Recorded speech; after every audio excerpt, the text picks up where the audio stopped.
Hello, Sooner Nation, OU Insiders subscribers, Coach Brian Clinton enthusiasts, people who are desperately, anxiously waiting for the next Go Boomer tweet from Patty Gasso.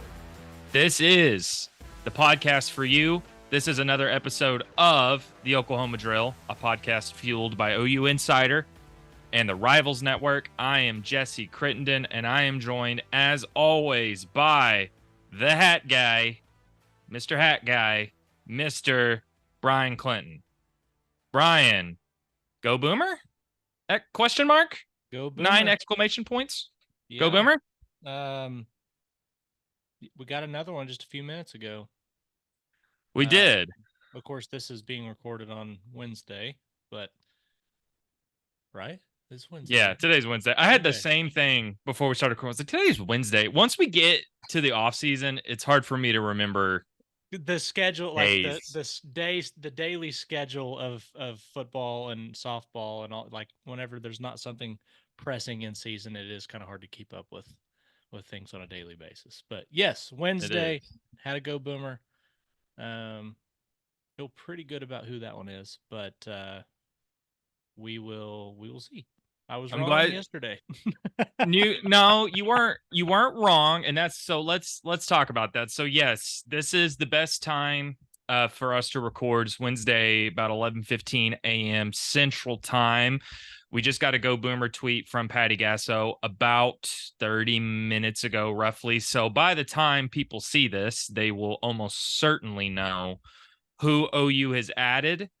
Don't want to say anything too definitively because Patty tricked a lot of people yesterday with her Go Boomer tweet, because that ended up being Alana Agbayani from BYU, the infielder / shortstop / emergency pitcher from BYU. It looked like, from sources that you and I had both talked to, that was going to be Isabella Smith. I think they're from Campbell, the pitcher, right-handed pitcher. I think a lot of people were confident in that, and I think that confidence remains. However, Patty had some fun with us yesterday, adding Agbayani. So this is what we know as of right now, definitively, Brian, that OU has added 3 players in this transfer portal class. That would be Isabella Emmerling from North Carolina, a catcher, Abby Dayton, an outfielder from Utah, and Agbayani from BYU, an infielder. Now, Brian, we knew coming into this offseason, we knew that OU essentially had 5 portal spots to mess with. I was under the impression, based on a couple people I talked to, that OU, considering what OU was losing in their senior class, that I think optimistically that OU could land a catcher, an outfielder, an infielder, and at least 1 arm, if not 2. I think that was where their priorities have laid. They have laid. OU's checked 3 of those boxes, Brian: a catcher, an outfielder, and an infielder. Before we talk about Isabella Smith and the name that everybody is still anxiously waiting on, of course, that's NiJaree Canady out of Stanford. I guess she's all right. She's okay. We talked a little bit about Dayton and Emmerling last week. We should probably talk about them just a little bit more today, but we have not talked about Agbayani, who, let's make something clear real quick. Her signing was not, or her commitment was not completely out of left field. I had been told that she had handed in her enrollment stuff to OU, which raised a lot of eyebrows because she was not officially in the portal. So the question then became, okay, if she is coming to OU, when is that going to be? I thought it was just me personally speculating, thought it was possible that she could be a late year addition, maybe a fall addition. Maybe it could be earlier than that, later than that, but it was interesting to see that she had potentially enrolled at OU, but had not entered the portal. You had heard that there was a surprise Big 12 player that was going to enter the portal, but that team was kind of dragging their feet. Turns out All of that, Zogbyani, who comes in as an experienced shortstop slash infielder. Brian, I think a lot of people were surprised that she was added yesterday, not Mm-hmm. necessarily that she was added. Now that we know she's added, what was your initial impressions of this addition, and what does this mean for the Sooners of Oklahoma? So it gives you another consistent bat. Which is, again, you're replacing so much on that side of the ball. It's going to be fantastic. We know that Oklahoma is uh, they've built this success that they've had over the last several years on playing top notch defense, and then obviously the offense has just gone nuclear at times. So that certainly helps. But with Agbayani, you have somebody that is, statistically, she showed a huge improvement at the plate this last year. So in 2023, in the 2023 season, um, she recorded, uh, excuse me, she had a 337 average, 24 strikeouts on the year, uh, 22 total RBI, 59 hits, and then she had 8 walks. She earned 8 walks. In 2024, she had 30 walks, she had 33 RBI, and her batting average went up to 424, 424. and her on base percentage is 534. So, what you have is somebody that knows how to get on base. Like that's really the long and short of it, which is fantastic. On top of that, you've got an experienced fielder and somebody who uh, has done a really good job in that regard. So I really like that. Something that sticks out about her for me though is when you look at how she played against Oklahoma in particular. Mhm. I'm glad Uh, I was going to mention that. Go ahead. she went 4 for 5 with 2 doubles and 2 RBI in that series against Oklahoma, and so excuse me, in the 9-4 win over Oklahoma. So she was a big part of why BYU was able to hand Oklahoma its worst loss at home. I think in quite some time. A very long So time. this is somebody that can play well in the big moments, which is exactly what you need if you're coming to Oklahoma, and it gives you another player that is not necessarily going to blow you away with power at the plate. She had 5 home runs this last year, but I would liken what she's able to do to maybe a Riley Boone, or she's able to really hit things in the gap, use that speed to make things happen and really set things in motion for the offense. So she could be a really good table setter for Oklahoma. I would say it's probably the best way of describing her at the plate. It's a good addition. No, it is, and I'm glad you made the Riley Boone comparison because you look at her stats, like she's not going to blow you away with huge power hitting. That's not her game. But how crucial was Riley Boone to OU's offense My the goodness. last few seasons? Yeah. And was Riley Boone oh, you better watch over the fence because it's coming. That's not who Riley Boone was. They didn't need her to be that, and that's not who she was. She was consistently one of the best offensive players in the entire country. Yep. And I think you need players like that. I mean, yeah, would you love every player to blast 50 home runs every year? Sure.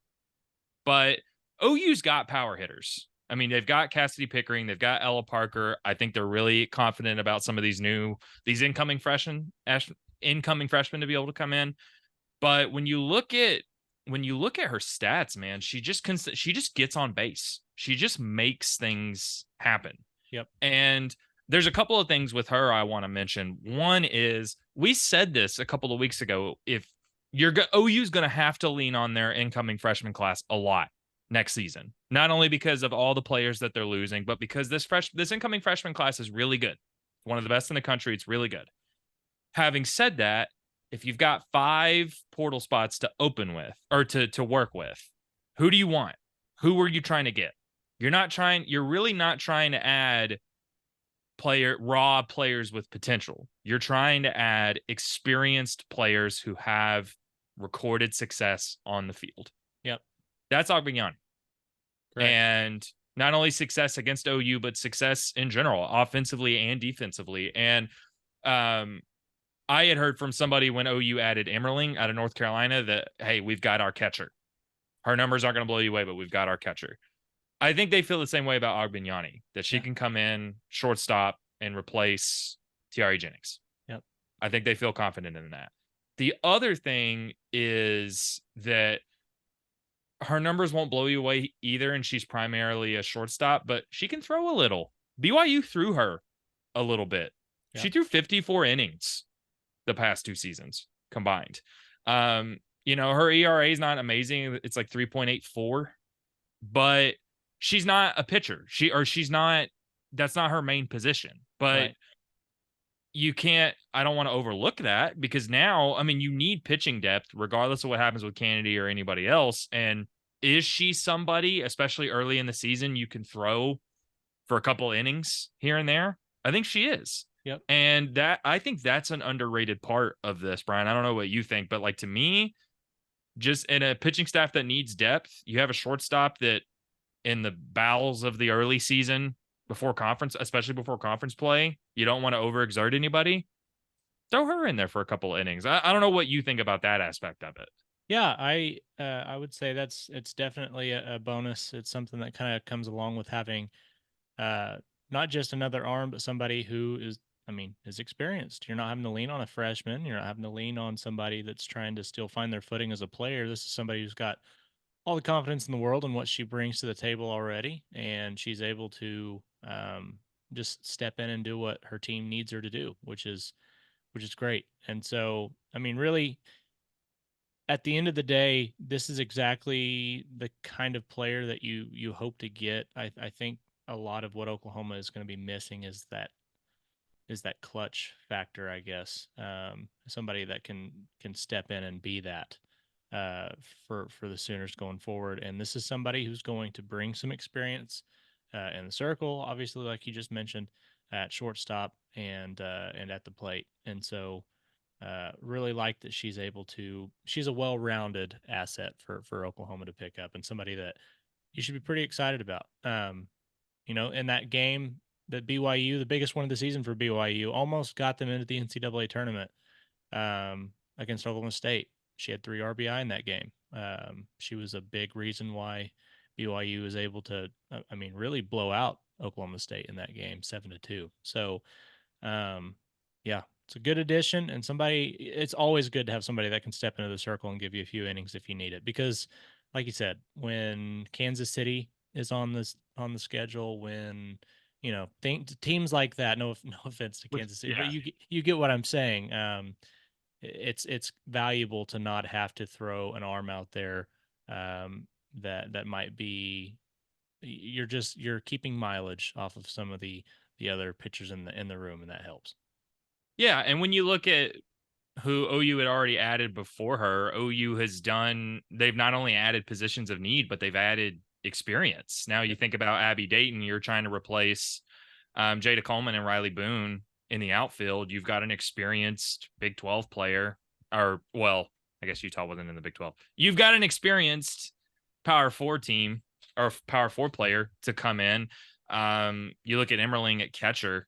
That's an experienced player at catcher. So I really think OU has already done a pretty great job with this recruiting class of checking a bunch of boxes with just these 3 players. Yeah. And this class has the potential to be an all-timer if OU gets everything it's looking for, which is now to transition to this latest Go Boomer tweet that I wish we were discussing after the fact. But Patty doesn't wait for us, Brian. She does not. That's not, she's not beholden to anybody. When you win 4 straight titles, you can do whatever you want. Whatever you want. So when her Go Boomer tweet came out yesterday, Tuesday, I was pretty confident, just like you were, that it was Isabella Smith from Campbell. I think a lot of people were. And I think again, when you start playing the sourcing game and you start playing the predicting game, you're going to get bit every now and then. But it Isabella Smith is a player that again, it kind of reminds me, Brian, I don't know, tell me if I'm crazy, but she kind of gives me the Riley Ludlam kind of vibe to her. Riley Yeah. Ludlam, someone out of Furman that hadn't, I mean, wasn't a big name when she entered the portal. She wasn't on a ton of players' radars, but she proved she could play at the power four level. And if it wasn't for Kinsey Hansen, who's an all timer, once in a generation type catcher, Riley Ludlam would have played a lot last year and OU would have been fine. Yep. Now, I'm not saying that's Kinsey Hansen's obviously one of the best catchers or that softball's ever seen, but Riley Ludlam could have played catcher last year. She could have played the entire year, and she proved that. I think Isabella Smith is that kind of player, and you look at not only you look at her stats, which are just really solid, and you look at the experience she has at Campbell, but you also think I think one thing that gets lost when you talk about NiJaree Canady is yeah, it'd be great to land Canady, but I think OU wants another arm. I mean, when you're losing Kelly Maxwell, Nicole May, and now SJ Guerin, Yep. you need another arm. And I don't think it would be adding Isabella Smith to be your ace, regardless of what happens with Canady. But you're adding an inexperienced player that I think OU was really interested in. And considering we're getting a Go Boomer tweet in back to back days, and I think there was a lot of confidence about Isabella Smith that even if it's not today, and who knows, Patty's a trickster. That was one text I got was, man, got to pay attention to the exclamation points. But Gotcha. then as soon Yeah. as you start doing that, Correct. she's gonna switch it around. Yep. Um, I think there is confidence that OU will land another pitcher, regardless of Canady, and I think there is confidence it's Isabella Smith. I don't know. I don't want to project or speculate too much, and that's the hard part about doing this podcast now. But I don't know about you. I still remain pretty confident that Isabella Smith is coming. Yeah. I mean, I recently went back in the thread and I doubled down. It's Groundhog Day. Let's do this again. This one is Isabella Smith. So I put my neck out there again. So we'll see how that goes. But by the time people are hearing this, she may be committed. So who knows? But yeah, if indeed it is Isabella Smith, I think you're right. Replacing Nicole May, uh, replacing obviously Kelly Maxwell and Harley Keeney, who doesn't need to be overlooked.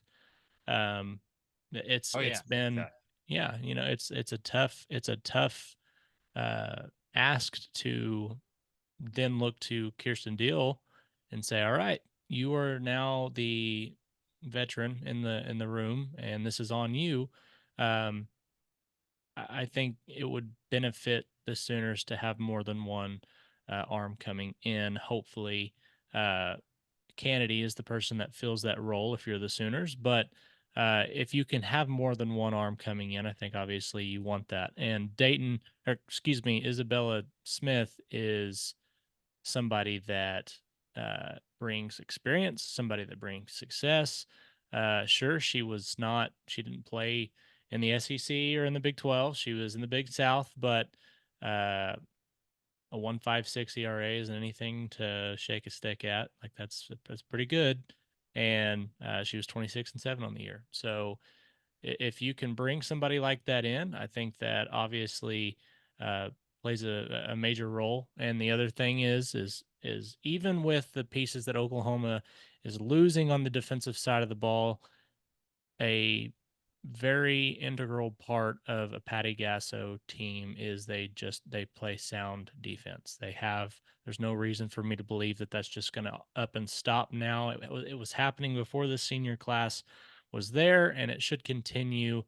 And that obviously is a big reason why some of the pitchers we've seen come through Norman have excellent ERAs, because there's just not a lot of times players are able to get to first base. So Yeah, if it is her, it's certainly a good pickup.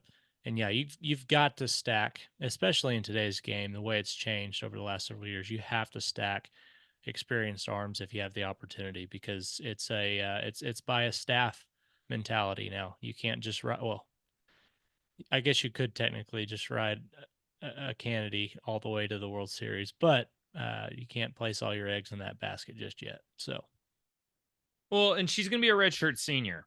right, That's the other thing, and I should have mentioned that about Abiyani. She's going to be a junior, and so she's that rare case of. I mean, she's an upperclassman, but she got a ton of experience her first 2 years, right, so that's helpful from the sense of you're adding someone with a couple of years of eligibility left. And I think yep, in this case, you really just need it as an experienced player as possible with right, someone like Smith, and she's yep, just a really experienced player. And if OU's interested in you, two things. If OU's interested in you, one, that means you're really good.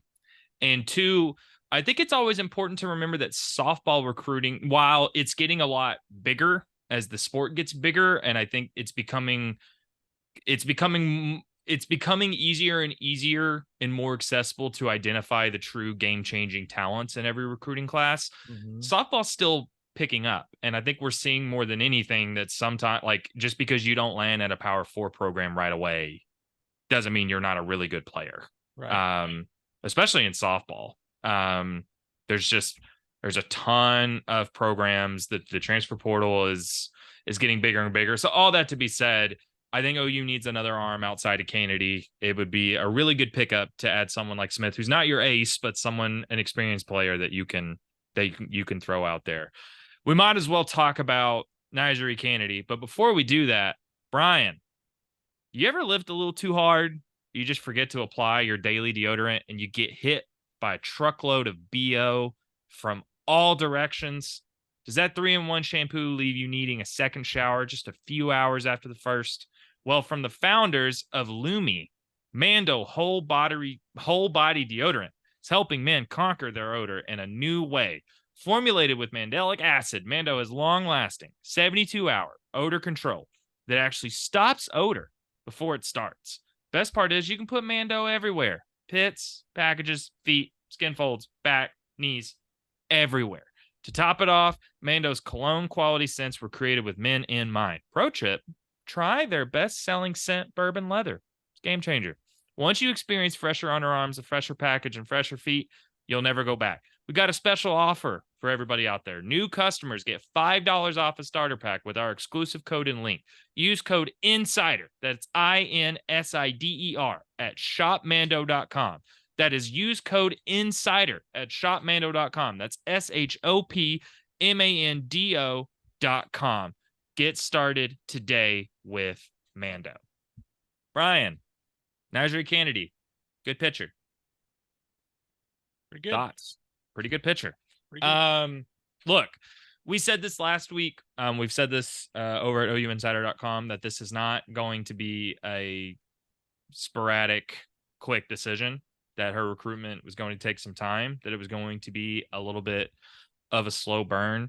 I don't know if that much has changed from last week, Brian. It was relayed to me that OU's basically made their offer. And I think they feel incredibly confident that it can compete with anybody's offer. That, of course, they want NiJaree Canady, but it was kind of relayed to me that OU's not going to chase. OU is not going to kick themselves into a mess trying to get Canady. They've made their pitch. They know what they can offer. They know they can compete with other people or with other programs. Now it's just about Canady and her family making this decision. And one thing that I think is important to note that we haven't really talked about, and this was a little bit before my time covering the beat, but it's been a little relayed to me, and it's important to remember that Canady and OU have history. Patty liked NiJaree Canady during her recruitment process before she landed at Stanford, but for one reason or another, it just didn't work out. She landed at Stanford.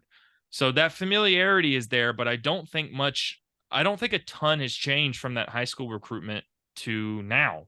I think probably in terms of dollar amounts and NIL packages, that's probably changed a little bit, but the pitch is still come win a fifth national championship at OU come be with Jen Rocha, the best pitching coach in softball. Come be with Patty Gasso, the best coach in softball. Come be with a really exciting team that can compete better offensively, especially than Stanford, and come win titles. I don't know. There's a couple other things to mention, but Brian, do you feel like much has changed, and how do you feel about where things are now? Um, I don't know that much has changed as far as my feel on it. I think that there is with any noise out there right now, it does kind of feel like OU is consistently one of the names in the hat, so at least for that, there's positive defined in that, but you can't read too far into these things, right? Like this is something that's going to take some time. She's got prior engagements already to be overseas playing softball over in Japan here pretty soon, and so if they're not already, that's coming up quickly, if it's not already. But there's no reason to rush on this, I guess would be the best way of putting it. I do like, and this may be nothing more than just a coincidence. I do like how the pieces that Oklahoma is bringing in that are going to be difference makers are set to be in the same class as Canady. Now, I don't know that that actually means anything, but it is worth noting that all of these pieces, Dayton, Emmerling, and Ogbenyana, are all coming off of their sophomore years, whether it be redshirt or not. And so, I think one of the big things that has bred success in college softball is obviously teams that can stick together and play and put in multiple years together, which we just saw Oklahoma do for so long. So that pitch also helps. I think that's another thing that Oklahoma has in its back pocket now is, hey, we're bringing in difference makers. We've got a young team. Sydney Sanders is really the only person that's going to is scheduled right now to be gone after this year. So you've got pieces here. It's just another pitch. It's another layer to that. So I don't know what you think about that. Maybe I'm reaching on that, but it does seem like something that could at least have a little bit of. I don't think it's a coincidence, I guess is the best way of putting it. I don't think it's a coincidence that that's what Oklahoma is going out and trying to do. No, and I think from a program standpoint, it really helps if you can add experienced players that aren't one and dones. I Correct. mean, this Yep. is something, whatever happens in the next year, you can build on. Right. And yeah, outside of Sydney Sanders, you could potentially have essentially every major contributor on the 2025 team coming back for 2026. Correct. That's a huge deal. Yep. And I definitely think that factors in. I think for that part of it, it would just be about making sure Canady and her family are convinced that you can compete right now. That Right. while you can build on whatever happens this next year, that this isn't a rebuilding project. This is something that Right. you can come in and compete right away. Having said that, NIL is the driving force of this commitment or of this recruitment. And Yes. I should have mentioned that earlier. And I know we're both on the same page about that, but NIL is the driving force. It And is. Yeah. I don't want to speculate too terribly much. I do think not a stalemate, but I do think there are things going on in terms of what Cannady's family is looking for and what OU or someone like Texas or maybe another team, someone like Tennessee, um, what are they willing to do to meet Cannady's and her family's what they're looking for. But either way, that's why I kind of circle back to I think OU's made their pitch. I think they know NIL is the driving force, and OU has made their pitch. Yep. I'm glad you also mentioned that going to Japan, because one thing that was mentioned to me is that could be a huge boost for OU because Canady is going to be surrounded by a ton of Sooners, ton of players who are super familiar with the program. I can't even remember all of the OU players that are going to be around in Japan. There's a ton. Mm-hmm. Kinsey Hansen, ton of players. That just really bodes well for OU. I mean, that's essentially days long international pitch Visit. fest. Yeah. Yeah. That, and if you're I mean, all these OU players, even all these graduating seniors, if you don't think they are going to want Canady on board, think about Kinsey Hansen sticking around, think about Tiare Jennings sticking around, Kinsey Hansen or Carly Keeney sticking around, Yep. these players sticking around as graduate assistants. Yep. I mean, that's the other level of this pitch too, is it's not only just come to OU, but we're going to be around and we can help, and we just got done winning 4 titles. That can't be underestimated either. That's a big thing that I think a lot of people are overlooking, is the fact that those two players who are set to be overseas with her are going to be grad assistants coming back. And so it's an informal visit, but you're actually able to spend some time with members of the Sooners coaching staff and play softball with them. So, uh, sorry, that's just a really cool. That's like a really cool opportunity. Just taking a step back from everything. It's pretty unique there. But yeah, it feels, the best way to that I would put it is this feels a lot like how the Kelly Maxwell situation went last year.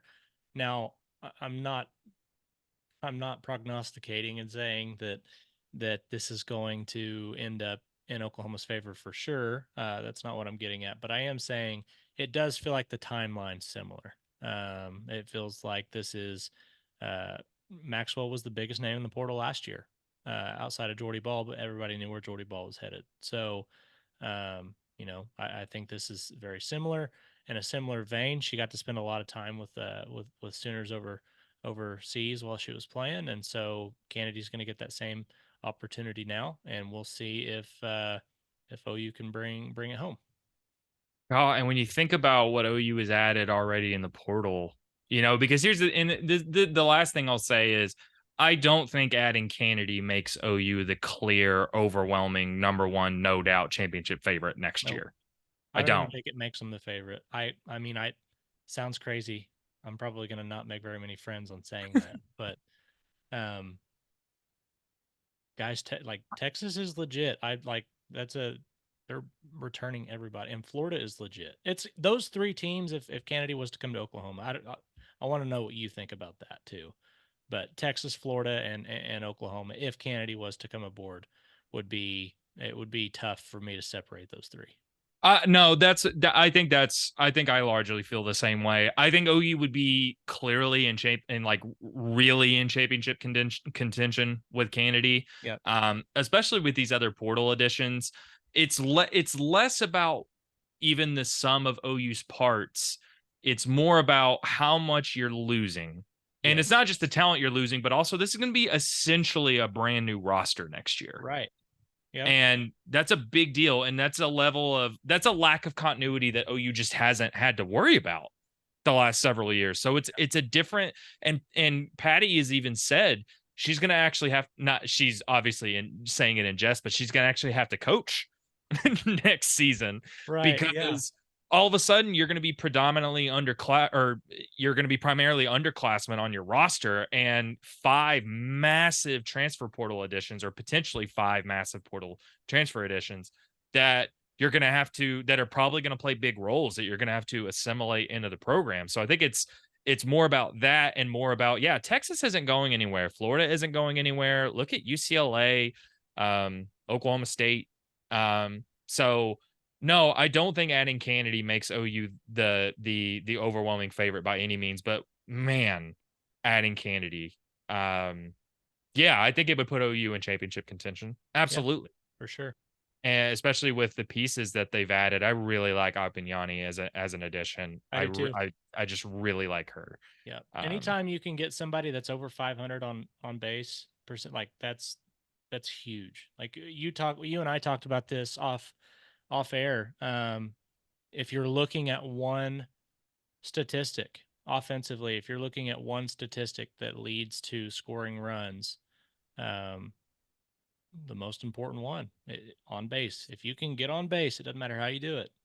And finding players that can do that, like Agmiani, is huge. So I agree with you wholeheartedly. No, it's almost like batting. It's almost like basketball with field goal percentage. While like field goal percentage is an important statistic and three Right. point Yep. shooting is Yep. an important statistic. That's why we have effective field goal percentage, because it's actually a more accurate representation Yes. of the shots that a player is taking, the kinds of shots and how efficient they are in them, because field goal percentage doesn't really tell the whole story. Right. 3 point shooting doesn't tell the whole story. It's like it's in softball, like batting average is a good statistic to know, and Yes. she bats 424. That's great. Slugging percentage, good statistic, but like how much are you actually getting on base? Like you said, Right. that actually really translates. That's a better representation of how Yes. effective an offensive player is. Right. Yep. The 30 walks comes at like that. That gets in it, and only having 7 strikeouts last year, like all of that, it compounds into that stat and it helps. So that's, yeah, it's big. It's big for, and I would guess, I don't, I'm not looking at it right now. I would guess Dayton and Emmerling are probably higher than most would expect in that statistic as well. So, yeah, it's big. I'm excited about one thing. I am excited about, and I won't go off too far on a tangent here, but the youth that is coming in infused with the experience coming in from the portal and having the grad assistants that you do that are coming off of I mean, the best team to ever do it over the last 4 years. I'm really excited about the future too. Yeah. Canady or not, the pieces coming in for Oklahoma in the infield, on top of what you've seen from the freshman duo that just lit up the world last year, and Parker and Pickering. Um, Future's as bright as ever in Norman, and it's going to be really really fun to see Coach Gasso uh, having to pick things back up again and really get after it. So I'm excited about it. No, I agree, and I would just say to add to that that I am very cautiously optimistic about Canady, but I think that's still far from a done deal. Yep. And but this transfer portal class has the potential to be one for the ages. If OU Yes. lands Canady and they add another arm, someone like Smith, that is just, I mean, that's as good. You're checking every box: experience, productivity, elite talent, positions of need. Yep. That's you're checking every box. You don't get any closer to replacing 10 with 5 than you would with that group. I think that Yeah. you fit all that, you hit all the boxes, all the high points. So, Yep. yep. Brian, we're going to talk about football at some point. We promise. We promise the people out there we're going to talk about football, but I mean, as more and more people get invested in softball and as more and more people get into every Go Boomer tweet for Pat from Patty, it's just this is the time to talk about softball, and we're going to Yep. get to a point pretty soon probably where there's nothing to talk about with softball for months. Yep. But this is almost as exciting a point of the season as the actual season is what moves OU can make. Yep. And we will talk about football because SC Media Days is less than a month away and fall camp is barely a month away. So we're going to get there, but a lot of good talk about softball today, and there's going to be more upcoming. If anybody out there is not a VIP member over OUinsider.com, you're going to want to make sure to head over there and do that today. We'll have another exciting promo coming up actually on July 1st. Deals for new subscribers. You're not going to want to miss that. Make sure you like and subscribe here at this OU Insider YouTube channel for all the latest updates on everything from football, basketball, softball, all the works, because we'll have more to talk about in the coming day. Until then, appreciate you guys being with us, and we'll see you next time on the Oklahoma Drill. Peace.